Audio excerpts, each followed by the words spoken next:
విశ్వసించలేడు. దేవాది దేవుని యందు మనం విశ్వసించితే ఏ స్థితిలో మనం ఉన్నా, ఏ పరిస్థితిలో మనం ఉన్నా, మనం ఆశ్రయించిన నీతిమంతుని మనం ఆశ్రయించడము. ఆయన నీతిని బట్టి మనకు తీర్పు జరుగుతుంది. మన క్రియలు కాదు, మన నీతి ఆయన దృష్టికి మురికి గుడ్డలతో సమానం అంట.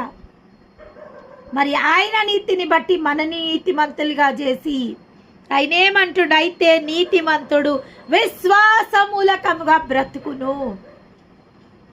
మనము సాఫీగా మన జీవితం సాగిపోవాలంటే మనం చేయాల్సింది ఒక్కటే ఒకటి, ఆయనని విశ్వసించడం, గుడ్డిగా ఆయన నమ్మాల. నేను ఎప్పుడు చాలా మందికి మాట చెప్తుంటా, we have to trust the God blindly. గుడ్డిగా దేవుని నమ్మాల మనం.